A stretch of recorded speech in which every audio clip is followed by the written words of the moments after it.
continue answering our handouts on let's continue answering our handouts on partnership operations. Are you ready? Okay, let's go to problem number 8. For problem number 8, we will learn how to compute bonuses in different ways, okay, different methods. So let's look at the requirement. Requirement is compute the bonus assuming. So we have 8 possible bonus computations here. Okay, the net income of XY partnership for 2021 amounted to 504,000. So underline mo na yun, 504,000. X is the managing partner. Assume that the partners agreed on the allocation of net income as follows. Number 1, bonus of 20% to X. Number 2, salaries to X, 48,000 and Y, 72,000. Add na natin yung class. 48,000 plus 72,000. Write it down, 120,000. Total salaries, 120,000. Interest on average capital balances, so given na, hindi natin kailangan computin yung interest, but let's add the 2, 14,400 plus 9,600, total interest, write it down, 24,000. Residual balance in net income is to be allocated 2:1, okay? So let's see class, compute for the bonus assuming, number 1, bonus is based on net income before bonus, salaries, and interest. So class, to recall, sabi ko last time sa previous discussion natin, yung bonuses, salaries, and interest, they are not recorded as expenses of the partnership. Tama? And then yung net income na given sa atin from the first sentence, 504,000, ibig sabihin class, after all expenses na yan. Okay? Now, pag sinabing before bonus, salaries, and interest, it means hindi mo kailangan i-deduct yung bonus, salaries, and interest. Ganoon na siya kasimple. So I'll show you. Okay, number 1, ang una mong gagawin class in computing bonus is write the equation muna. Okay? First is write the equation.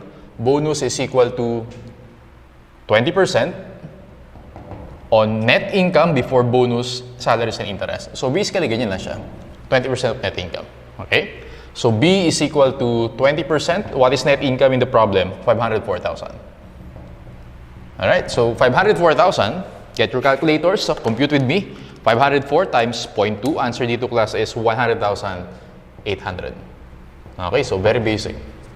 Again, pag sinabi mong before bonus, salaries, and interest, ibig sabihin, hindi mo kailangan i-deduct yan, okay, to compute for the bonus. Okay, let's go to number 2. Bonus is based on net income after bonus but before salaries and interest. So pag sinabing after bonus, ibig sabihin, deduct muna natin yung bonus before computing for the bonus. So paano yan? Una muna, sulat muna natin yung equation. Bonus is equal to 20% of net income after bonus but before salaries and interest. Wala ka nang gagawin sa salaries and interest kasi nakalagay before salaries and interest. So ito lang yung equation mo. I-plug in natin yung figures. Bonus is equal to 20%. Net income in the problem is 504,000 minus B. Siyempre, minus B yan kasi yan yung sinosolve natin. Tama? So B is equal to 504,000 times 20%, 100,800, okay, minus 0.2B. Oh, algebra lang yan. Naalala nyo pa yung algebra nyo? 20% times B is 0.2B. Tama? And then, alam natin class, yung 0.2B, lilipat natin sa kabilang side, left side of the equation. Kung negative yan, magiging positive. Tama? So, magiging 1.2B is equal to 100,800. Okay? B is equal to 100,800 divided by 1.2. Divided by 1.2, answer natin class is 84,000. Okay, that's for scenario 2. So class, ang 2 steps ang gagawin natin. First muna, lagay muna equation, okay? And the second, i-plug in natin yung figures. Okay? Pa-algebra lang, solve for B. Okay, so practice pa tayo. Let's go to number 3. Bonus is based on net income, right? After bonus and salaries but before interest. O yan, ganyan yung equation natin. B is equal to 20%. What is net income? 504,000. What is B? Hindi natin alam. So minus B yan. Minus S. Na-compute natin earlier kung yung total salaries natin. So tingin ka class sa second bullet. Tama ba? It's 120,000. So minus 120,000. Okay. B is equal to, so gagawin ko dyan class para efficient. Hindi ko na papahabain yung solution. Okay, gagawin ko lang dyan, calculator na lang. 504,000 minus 120,000 times 0.2. Since magiging 1.2 yan, divide by 1.2. Okay, I got here 64,000 for number 3. So, ulitin ko class ha. So, sabayan niyo ako sa calculator. Kasi pag ginawa ko pang mahabang solution na ganito, sayang yung time. Okay? So, after this second line, diretso compute na ako. 504,000. Okay, 504 minus 120 times 20%. Kasi nandito yung 20%. And then, i-divide ko yan sa 1.2 because yung 0.2b, lilipat mo dito, parang ginawa natin dito. So, divide by 1.2, answer is 64,000. Alright? Sige. So, let's go to number 4. Practice pa tayo. Number 4. Bonus is based on net income. Okay? After bonus, after salaries and interest. Ayan. Okay, so equation muna, and then B is equal to 20%. Net income natin in the problem is 504,000 minus B. Siyempre yung B laging hindi yung di natin alam. Okay, unknown variable yan. Okay, minus S. According to the second bullet, total salaries 120,000 minus interest. Third bullet natin, na-compute natin earlier, total interest is 24,000. B is equal to, okay, so sige, compute with me class ha. Gagawin ko dyan, 504,000 minus 120,000 minus 24,000 times 20% divided by 1.2. So I got here 60,000 for number 4. Got it? So usually class, kapag nagko-compute ka ng bonus, try mo na 3 lines lang. Okay? First is yung equation. Plug in mo yung figure, and then compute mo na yung bonus. Okay? So, basically 3 steps. Number 5. Bonus is based on net income after, ano nakalagay? After salaries, but before bonus and interest. So, ganyan lang siya. B is equal to 20%. Net income is 504,000. Salaries natin, from the second bullet, is 120,000. Okay? So, mas madaling compute yan. 504,000 minus 120,000 times 20%, you get 76,800 for number 5. Right? 76,800. Alright? Let's go to number 6. Bonus is based on net income. Okay? After interest, but before bonus and salaries. As you notice, guys, pag sinabing before, hindi mo kailangan i-plus, okay? Pag sayang before, ignore mo lang. Baka i-plus mo, hindi. Pag after, obviously, ma-minus mo. Pag before, hindi mo ipa-plus, i-ignore mo lang siya, okay? So, ayan. B is equal to 20% of net income, 504,000 yung net income natin. Interest natin from the third bullet is 24,000. Let's compute for the bonus. 504,000 minus 24,000 times 0.2. So, nakuha ko class is 96,000. Okay. Alright, so let's go to number 7. Assume that 504,000 is income before tax. Bonus is based on income before bonus, but after income tax. Tax rate is 35%. So, class, we know in accounting, pag sinabing net income, from numbers 1 to 6, alam natin class, after all the expenses na yun. So, ibig sabihin, after tax na rin yun. So, number 7 and 8, assuming daw yung 504 is before tax. So, paano gagawin natin dyan, sir? Well, after tax lang natin siya. Bonus is equal to 20% of net income. Okay, so bonus is based on income before bonus, but after income tax. So, gawin natin class, instead of NI, kasi pag sinabing net income is after tax na, ang gawin natin, I na lang, or income na lang. Okay? Minus yung tax. Right? O minus natin yung tax. So, gagawin ko dyan, B is equal to 20%. Right? What is our income before tax? 504,000 minus, how do you compute for tax? Well, basically, income before tax times the tax rate. Right? So, ibig sabihin class, yung tax natin dito is 35% of 504,000. Right? So, yeah. So, gagawin lang natin dyan. Okay, so ano ba yung 504,000 times 35%? Times 35%. 176,400. Tama? 176,400. So, tingnan natin. 504,000 minus 176,400 times 0.2. So, I got here 65,520. Okay, final answer for number 7. Or simply, ang gagawin ko lang dyan class, 504,000. Okay, since yung tax rate natin is 35%, so ibig sabihin, yung after tax mo is 65%. So gagawin ko, 504,000 times 0.65 times 0.2. Ayun, mas madali. Okay, sige. And then last, number 7 ba yun? Yes, number 7. Last one is number 8. Pagkasyahin natin sa space. Okay, so assume that 504,000 is income before tax. Bonus is based on net income. Alright? That is after bonus and income tax. So after bonus daw and tax. So ang gagawin ko dyan, so income, ma-minus natin yung bonus, and then ma-minus natin yung tax. Alright? Sige, so plug in figure. Plug in natin yung figures natin, 20%. Income before tax is 504,000. Bonus is, syempre, unknown yan, so minus B. Yung tax natin is basically yung income before tax times the tax rate of 35%. 35% of 504,000. Okay? So we know, yung 35% of 504,000 is 176,400.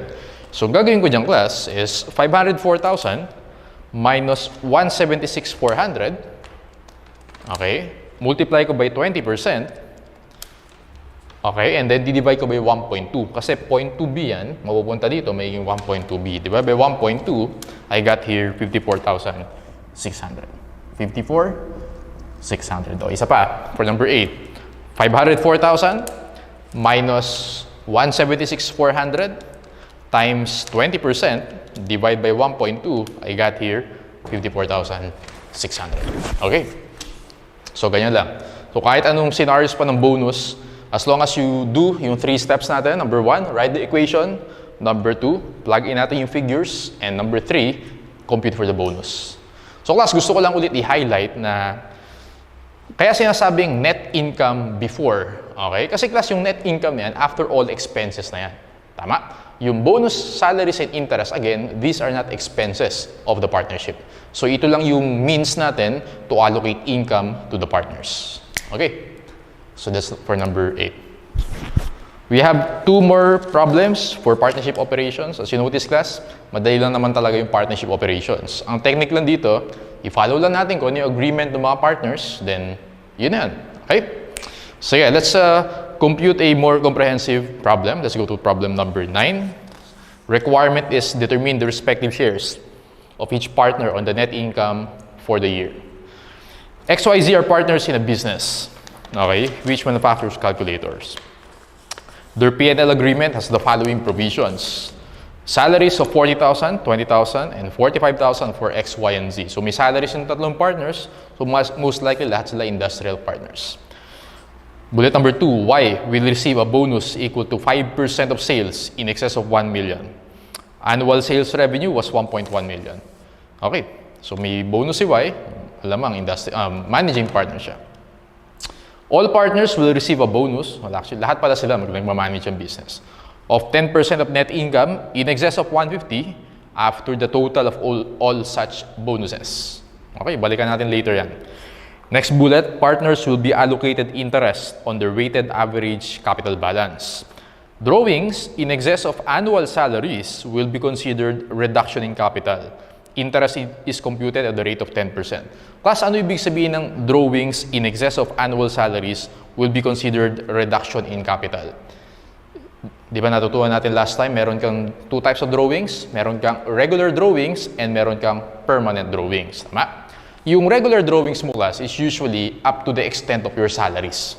Okay? And we learned also last time, kapag regular drawings, yung entry mo, debit, for example, si partner X, debit X drawings, credit cash. Tama? Kapag naman permanent drawings or permanent withdrawal, debit X capital, credit cash. Okay? And we also know na yung permanent drawings, yun yung may effect sa computation of weighted average capital natin.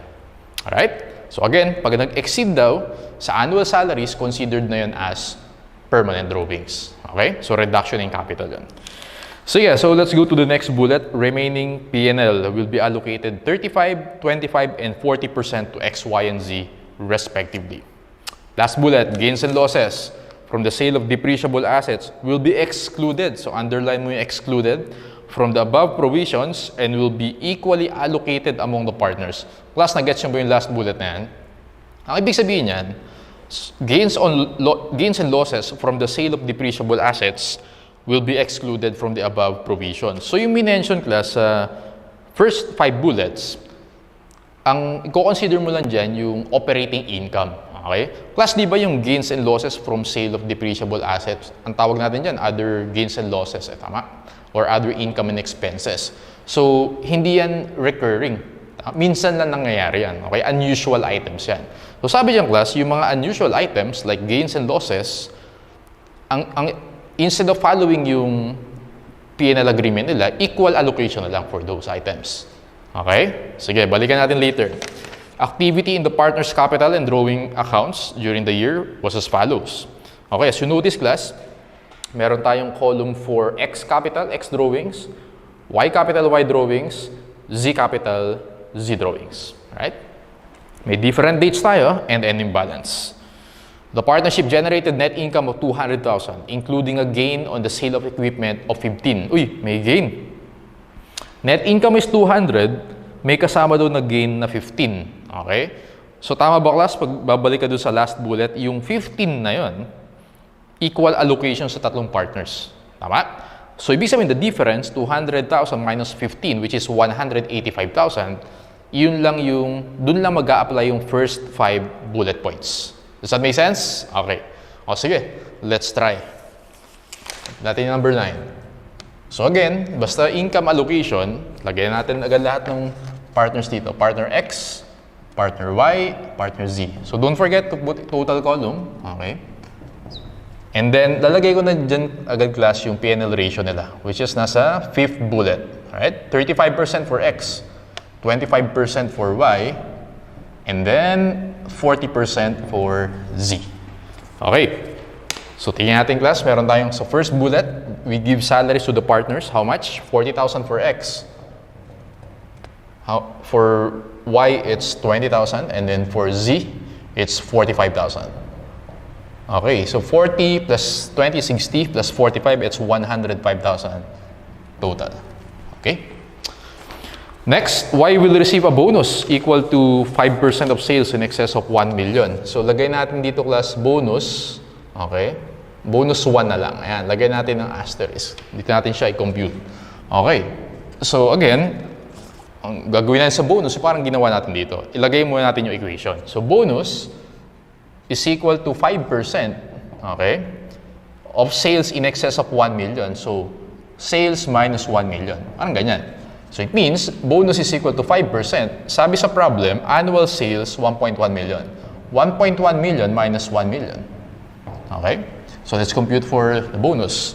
So, 1.1 million minus 1 million times 5%, you get 5,000. So, ibig sabihin, class, yung bonus to partner, sino yan? Partner Y is 5,000. Got it? Alright. Okay. Let's go to the third bullet. All partners will receive a bonus of 10% of net income in excess of 150. Okay. After the total of all such bonuses.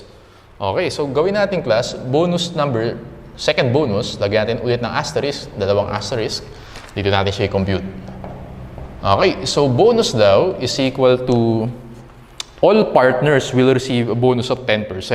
Kung we have 3 partners, 10% each. Pwede natin sabihin na 30% yung total bonus. Tama lang? Okay, it's 30% of net income in excess of 150,000. Net income in excess of 150,000. Ayan, so ganyan yung equation natin. Actually, kulang pa pala yan. After the total of all such bonuses. Kasi kapag sinabing after, ibig sabihin, minus mo pa. Ayan. Okay, so B is equal to 30% of net income in excess of 150 after the total of all bonuses. Tama lang yan? Okay, so that's the equation. And then, plug in natin yung figures. B is equal to 30%. Net income in the problem is, okay, so analyze natin, class. According to the last sentence, meron tayong 200,000 na net income. Tama? But then, according to the last bullet, yung gains and losses daw excluded sa P&L agreement nila. Tama? Sa first 5 bullets. So it means, yung net income dyan, hindi mo gagamitin yung 200,000. what you will use is 185,000. Tama? So 185,000 minus 150,000 minus B. Okay, so let's compute. So yeah, so sabayan nyo ako mag-compute this ha. 185,000 minus 150 times 30% times 0.3 divided by 1.3. I got here 8077. 8070, ilan ba ito? Gawin natin exact. 8076.9. Ayan. Alright. Okay, so ulitin ko class ha. 185,000 minus 150,000 multiply ko by 30%. Okay? Kasi 3 partners, 10% each. Divide ko by 1.3 kasi 0.3b yan. 0.3b, lilipat ko dito, magiging 1.3b. Divide by 1.3, so I got 8076.9. Take note class na total bonus yan for the 3 partners. So, i-divide ko pa siya by 3. Okay? Para makuha ko yung bonus per partner. Divide by 3, 2692. So, 2692 lagay natin. 2692. So, bonus for each partner is 2692. 2692. Okay? So, this is 8076 na lang. Yan. Para exact. Alright. So, that's how you compute for the bonus. Okay. Let's go to, ano pa? Next is interest. No? Let's read yung fourth bullet. Partners will be allocated interest on the weighted average capital. Drawings in excess of annual salaries will be considered reduction in capital. Interest is computed at the rate of 10%. So, for the interest, it's important to know kung how much yung weighted average capital of the partners. So, lagay ko dito interest. Okay? So, dito natin isolve yung interest. Compute muna natin class yung capital of partner X muna. Ayan, sa X muna tayo. Okay, so focus muna tayo kay X. X capital and X drawings. Nakita niyo yung class sa table. May beginning balance siya sa capital, 75,000. Ibig sabihin yan yung, well, initial investment niya. 75,000 times 12 over 12, that's 75,000. Right? Okay. Next, meron siyang drawings na 15,000 sa Feb 1. March 31, meron siyang another drawings of 10,000. Now, how much yung salaries ng X? 40,000. Tama lang? So, ang gagawin ko dyan, dito ko lalagay class ha. I-erase ko muna to. Yung salaries ng X, meron siyang 40. So, ibig sabihin class, pag lumagpas dyan yung drawings, considered na yun as reduction in capital. Tama? How much yung unang drawings niya? Nung Feb 1, okay, 15,000. So, enough pa. Tama? So, regular drawings yung Feb 1 na yan. Yung next drawing niya is March 31, 10,000. So, 25,000, enough pa yan for the salaries. Okay? Enough yung salaries for that. So, ibig sabihin, regular drawings pa lang so far. Hindi yan makaka-apekto ng weighted average capital natin. Next, noong June 1, nag-invest ulit si X 10,000 times. So, class, ano nga ba yung technique natin kapag number of months? Pag June, 6 yan, di ba? 13 minus 6 is 7. Times 7 over 12. Okay? So, ayan. 10,000 times 7 over 12. Lagay na natin. 5,833. This is positive because additional investment yan. Okay? Ano pa yung nangyaring next? Okay, June 30. Okay, June 30. Nag-withdraw ulit ng 10,000. Right? Kaya pa ba? Yes, kasi anong nangyari dyan? 15 plus 20, 25 plus 10, 35. So, enough pa yung 40,000 natin. So, regular drawing pa rin yung June 30. Tama? So, September 30, doon na hindi enough yan. Tama? Because ang nangyari dyan, sa September 30, 10,000 yung withdraw niya. So, as you notice here, class, yung total nito is 45,000. Tama? 45,000 yung total withdrawal. Ibig sabihin, class, yung kaya mo na lang as of, for September is 5,000. Tama? Sumobra na siya ng 5,000 basically. Okay? So, ito lang yung limit mo for the regular drawings, 40. So, yung na-withdraw mo amounted to 45,000. And nag-exceed ka na nung September. How much yung excess mo? 5,000. So, ang gagawin natin dito, class, 5,000 negative times that September, October, November, December times 3 over 12. Okay? 5,000 times 3 over 12, negative 1 to 50. 1 to 50. Okay? So, let's compute the weighted average capital balance of X. Pero ingat ka class sa sign. This is permanent withdrawal, so negative yan. 75,000 plus 5833 minus 1,250, you get 79,583.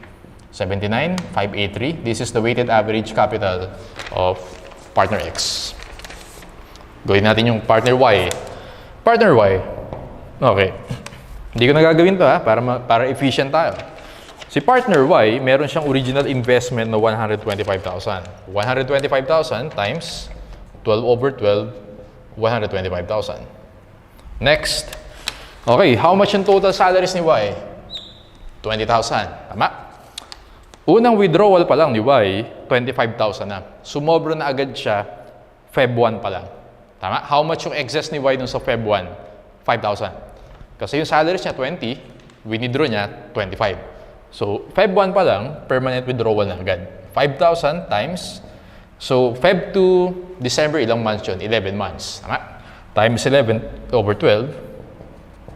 Okay, mamaya natin computin. Next, no drawings ni Y, March 31 and June 30. Since nag-exceed na siya sa salaries niya, yung lahat ng drawings niya moving forward will be considered as permanent drawings. Okay? So, 5,000. Yung next niya is, yes, another 5,000 times, this is from March 31 to, or yes, April 1 to December 31, that's 9 over 12. And then next withdrawal niya is June 30, 5,000 times 6 over 12. Ayan. So lahat yan negative kasi drawings. Alright? So 5,000 times 11 over 12. 12. Okay. 4,583. Negative 4,583. For next naman, 5,000 times 9 over 12. 3,750. Negative 3,750. And then 5,000 times 6 over 12 is 2,500. Okay? So 2,500. Let's compute 125,000 minus 4,583 minus 3,750 minus 2,500. You get here 114,167. Weighted average capital of partner Y. If yun yung tanong sa problem, yun sagot mo. 114,167. Last partner is partner Z. Okay? Si partner Z, meron siyang initial capital contribution of 40,000 times 12 over 12. That's 40,000. Okay, how much yung salaries ni Z? 45,000, right? How much yung total drawings niya? Actually, sakto lang.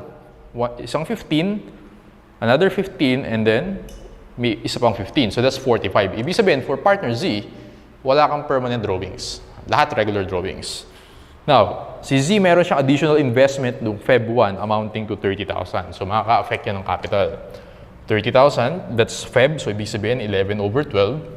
30,000 times 11 over 12, you have 27,500. 40,000 plus 27,500, that's 67,500. Okay, weighted average capital of partner Z is 67,500. Okay, balik na tayo dito. Ang tagal natin sinolve yan just to compute for the interest. Go back to the fourth bullet. Yung interest is computed the rate of 10%. Okay? 10% of 79,583. Siyempre, move lang natin ng isang decimal. That's 7,958. 10% of 114,167. That's 114,117. Okay? 67,500. That's 6,750. Kasi 10%. So, let's add the 3. 7,958. Plus 11,417, well, that's 7,958 plus 11,417 plus 6,750, total interest 26,125. Alright. Okay, dito ka mag-iingat. Okay, yung next step natin, class, as you notice, so far, ang kino-consider natin is the 185,000 na income. So class, tanong ko sa inyo, yung 15,000 na gain na given sa problem, do you allocate that to the partners? Yes. First, nakalagay dyan, equal daw yung allocation. Second, kahit gain yan, still part of net income. You still allocate that to the partners. It's just that, ang usapan nila, kapag unusual items or non-recurring items, mga one-time items like gain or loss on sale, equal yung distribution dyan. So, i-consider pa rin natin sa table natin yan. Got it? How much yung class? 15,000. So, ang gagawin ko dyan, yung gain na yan, 15,000 divided by 3, for each partner, bibigay tayo ng 5,000 na gain. Got it? Okay. Alright, and then next natin is the remainder. And then tapos na yung allocation natin. Alright, so class, ito yung question ko sa inyo. How much yung ilalagay ko dito? In total, how much yan? Is this 200,000 or 185,000? Who says 200,000? Ha? Who says 185? Kunwari, nakikita ko kayo. Wala talaga akong kausap dito. Alright, so ano nalagay mo dito, class? 200,000. Okay? Bakit, sir? Kasi nilagay mo yung gain dito na 15. Alright? So, ibig sabihin, para mag-balance lahat yan, para tama yung allocation mo, 200,000 yan. Tama? Lahat ng income may allocate mo. It's just that yung gain, may iba silang usapan dyan. Alright? So, tingnan natin yung balance. 200,000 minus natin sa total salaries, 105 minus 5,000 minus 8,076 minus 26125 minus 15,000, yung remainder ko, class, 40,799. How do you allocate the remainder? Sabi dyan sa fifth bullet, 35%, 25%, and 40%. Okay, 40,799 times 0.35, 14, okay, 14,279, tama ba? 14,279.65. So, kumpletuhin natin. 4799 times 0.25, 10, 199.75, and then 4799 times 0.4, 16,319.6. 16,319.6. Let's add everything. Dumunta kay partner X, 40,000 plus 2692 plus 7958 plus 5,000 plus 14,279.65. I got here 69,929.65. 69,929.65. Let's go to partner Y, 20,000 plus 5,000 plus 2,692 plus 11,417 plus 5,000 plus 10,199.75. So I got here 54,308.75. 54,308.75. And last one for partner Z, 45,000 plus 2,692 plus 6,750 plus 5,000 plus 16,319.6, 75,761.6. 75,761.6. Sige nga, add natin lahat yung, class. Plus 54,308.75 plus 69,929.65. Total ko dito is 200,000. Ayan. So, ito yung sagot natin for this problem. Alright. Ayan, okay. I believe yun yung pinakamahirap sa partnership operations natin. Ayan. I think lahat ng concepts ma-apply natin for that particular problem. Okay, so let's finish yung partnership operations by answering the next problem. Alright. So, yung next problem, I believe this is, mabilis lang to, multiple choice to eh. Okay? So, multiple choice yan. Let's see. We have 4 questions here. So, sige, class. Let's read.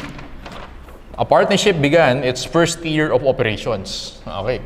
First year of operations with the following capital balances. Si X, meron siyang 143,000. Si Y has 104,000. Si Z naman, 143,000. Since first year of operations yan, iyan din yung original capital contributions of these partners. Tama ba? Okay. Sige. Alright.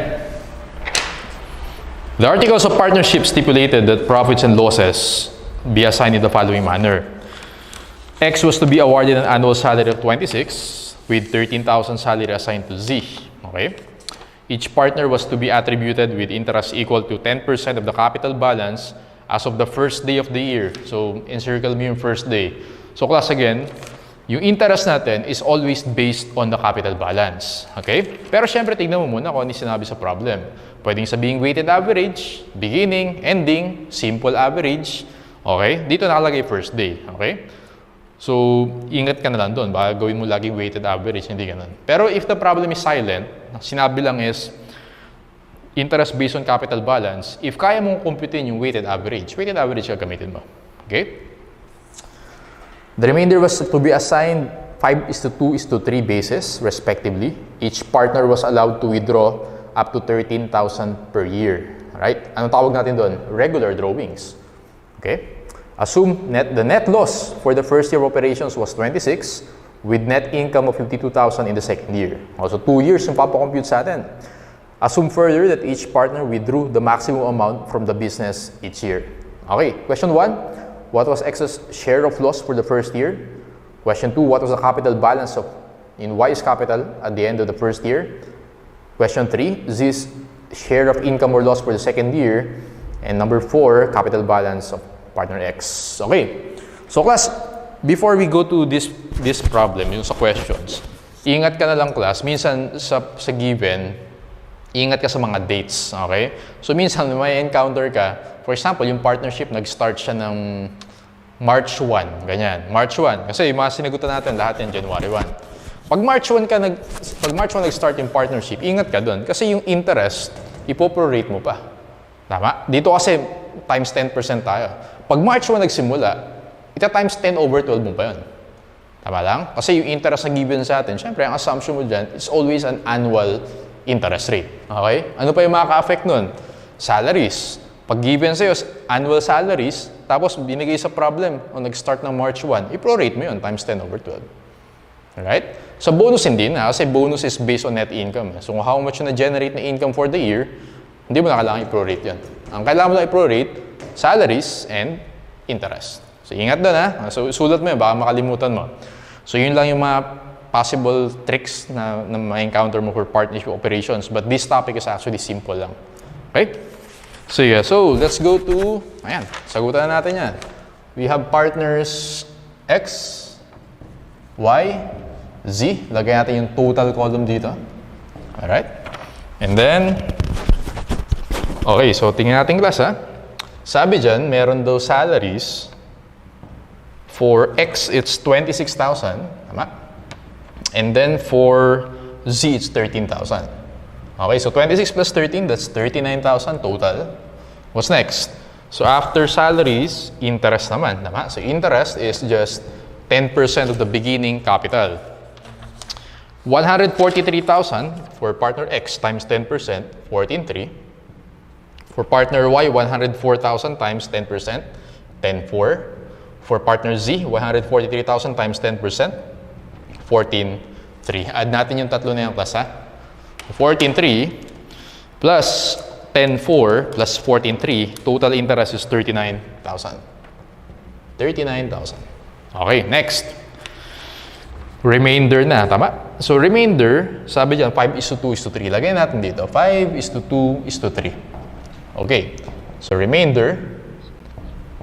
And then, sa first year, actually lost tayo. Tama? So may loss tayo na 26,000. So class, kapag may loss ka, magbibigay ka ba ng bonus? Well, sa problem, wala naman sinabing bonus. Pero if loss, walang bonus yan. Okay? So gagawin ko dyan, 39,000 plus 39 plus 26. Okay? So magma-minus 104,000 ako dito para mag-balance siya. 104,000 times 50%. 52,000 for partner X. And then, for partner Y, 104,000 times 0.2, 20,800. And then for partner Z, 104,000 times 0.3, 31,200. So ingat na lang, these are negative amounts. So 26,000 plus 14,300 minus 52,000 for partner X, it's negative 11,700. Alright, for partner Y, 10,400 minus 20,800, negative 10,400 for partner Y. And then for partner Z, 13,000 plus 14,300 minus 31,200, you have negative 3,900. Okay. So sagot na natin sa question 1. What was X's share of loss? 11,700. Answer mo sa question 1 is boy. Alright. So boy yung question 1. Now, tingtatanong din ang capital balance at the end of the first year for partner Y. Computin na rin natin lahat ng partners. So kapag capital balance yung tanong sa'yo, class, gagawa ka na lagi ng T-account. Okay? So this is partner X, partner Y, and partner Z. Ayan, T-account tayo. Lagyan natin yung beginning balances nila. 143,000 for partner X. For Y, it's 104,000. For Z, it's also 143,000. Now, we know makaka-affect to ng capital balances. Since losses yan, sa debit natin lalagay. 11,700 for partner X, 10,400 for partner Y, and then for partner Z, it's 3,900. Okay? Ano pa makaka-affect sa capital balances?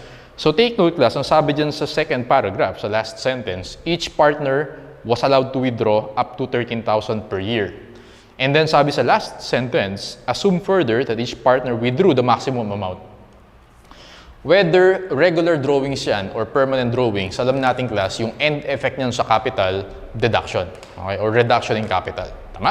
Kapag drawings kasi, at the end of the year, December 31, meron kang closing entry. Debit X capital, credit X drawings. So whether regular or permanent drawings, makaka-affect yan ng capital balance natin. So lagay natin 13,000 for X, 13,000 for Y, 13,000 for Z.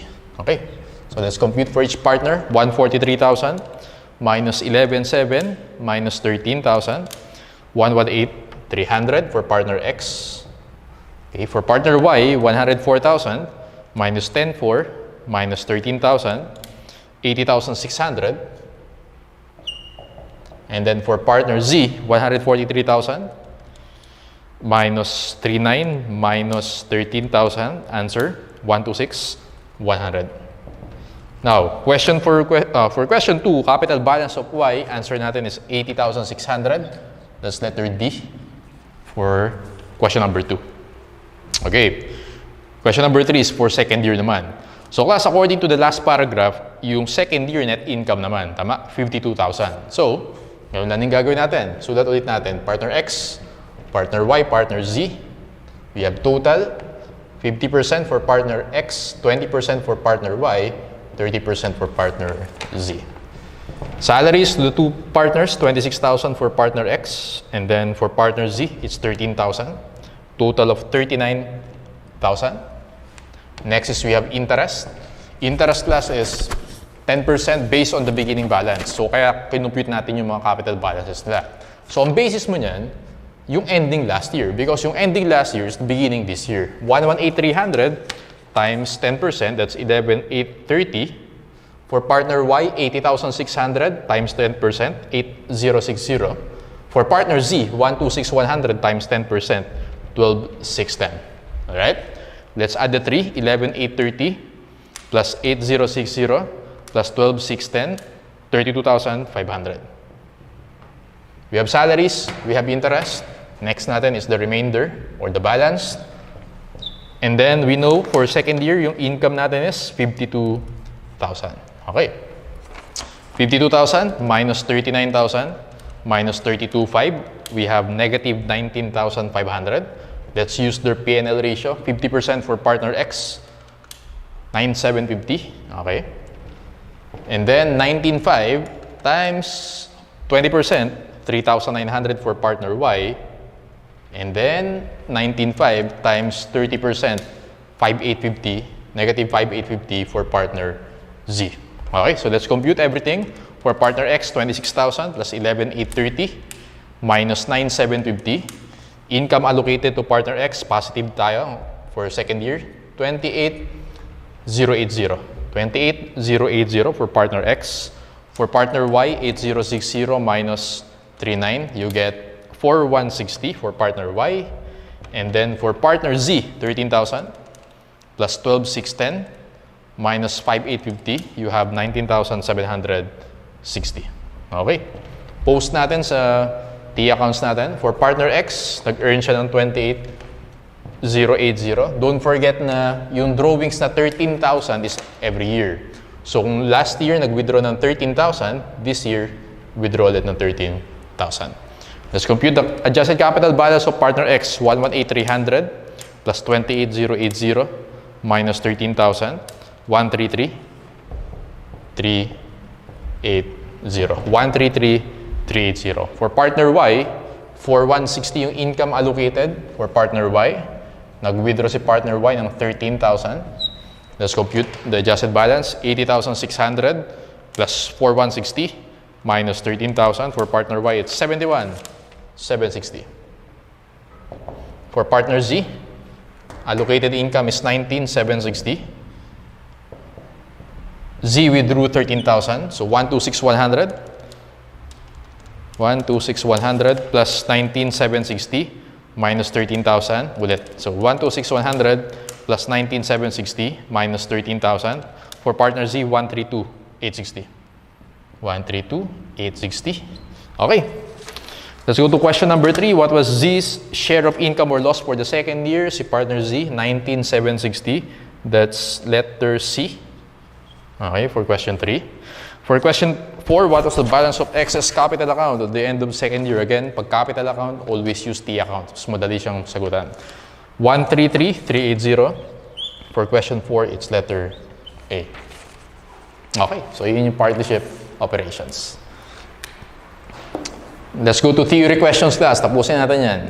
Okay, theory question, I think done na tayo up to number 4. Let's go to theory number 5. Okay, theory number 5. How should the partners in a business partnership share in the profits or losses of the partnership?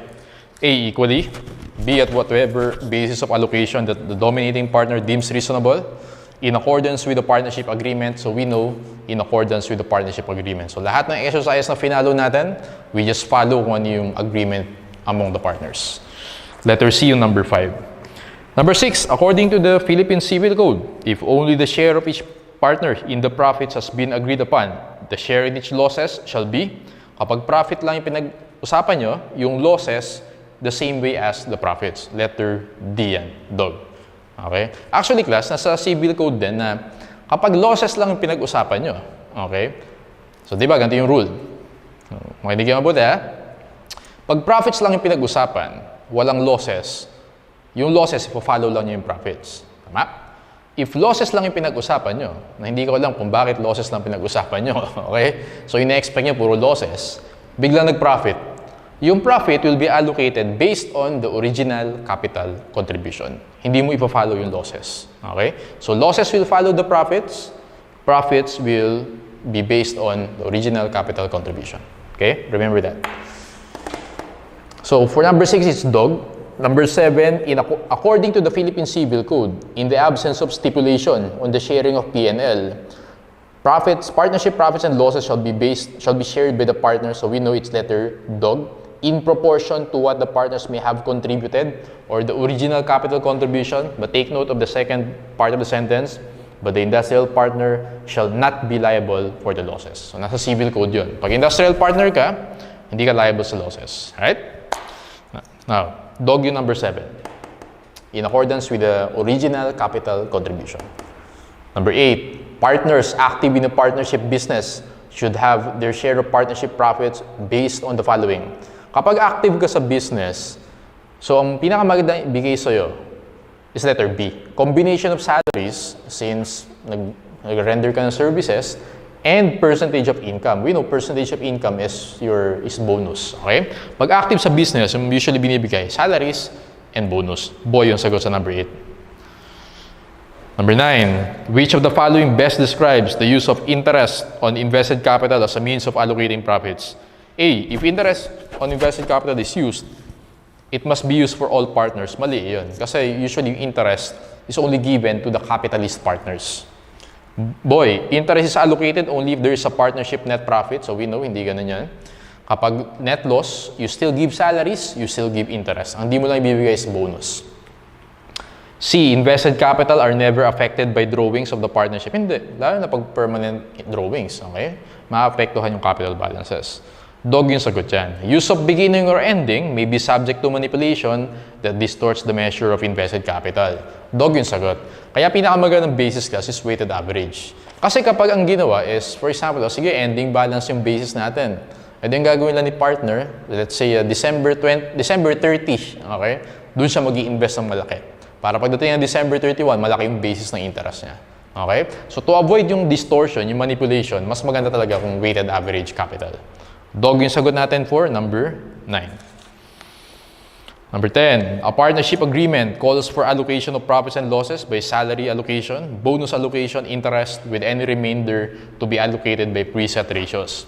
If a partnership has a loss to allocate, which of the following would be applied? So kapag net loss, letter A, any loss would be allocated equally, hindi. Any salary would not be used, hindi. May salaries pa din. C yung sagot dyan. The bonus criteria would not be used. Again, pag net loss, walang bonus. Letter C. The loss would be allocated using the P&L ratios only? Nope. Number 11, which of the following is true concerning the treatment of salaries? Actually, sagot dyan is letter A.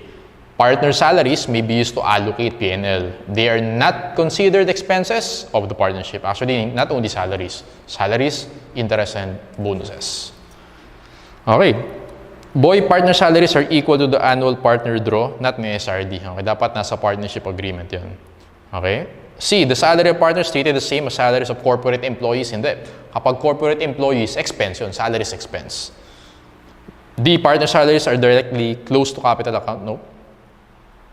12. Last one.